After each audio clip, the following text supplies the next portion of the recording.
Good morning, this is Tracy from Flower Vine Farm and Designs, and I wanted to videotape my juicing ingredients because I've had people asking me about this. So I'm going to take you through my standard daily giant green juice that I make and just show you the ingredients. We're starting off, I'm a huge fan of the dandelion greens. So we've got the green dandelion greens, and always have a head of romaine, if not two. I started juicing for my husband as well, so I might add another one today to my green juice. And then I have celery. I usually use 3 to 4 giant stalks of celery. I really like celery. I believe well, all of these have a lot of phytonutrients and healing agents in them. Then we have our curly kale. I just can't get enough of that.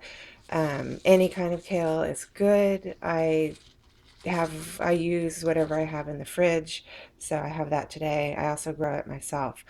And this is one whole head of lettuce. I'll probably take a few leaves out just because I'm making a smoothie for my daughters, and I'll add that to my smoothie.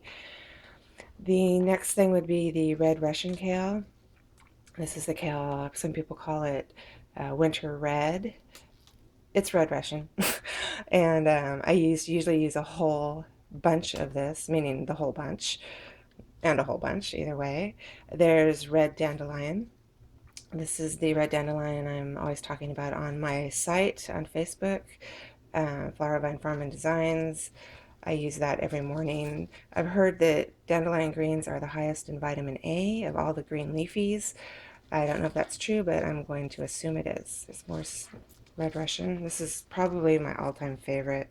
I actually have whole beds of this growing just for juicing. And then I have 3 cucumbers today. I use 3 just because I usually use 2 giant ones, but I'm going to use these up. I needed to use these up. I have 4 small green organic apples for sweetening, and I have half a package of organic baby spinach. And this morning I'm going to be putting in some broccoli microgreens.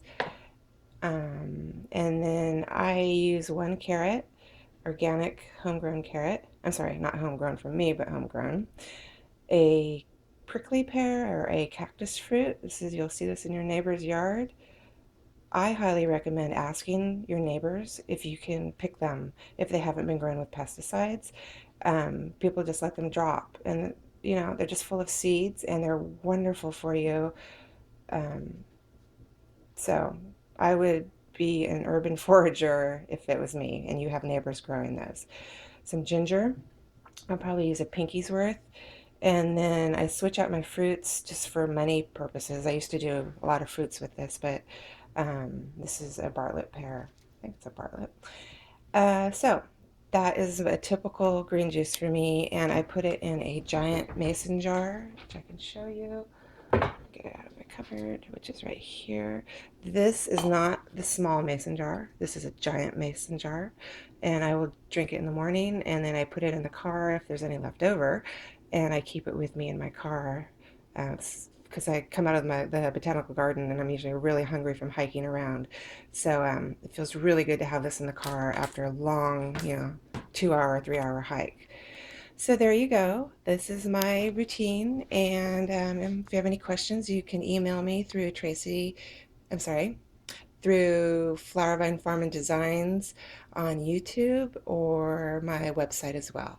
So thank you for watching and have a very healthy day. And remember to eat your plants. Take care.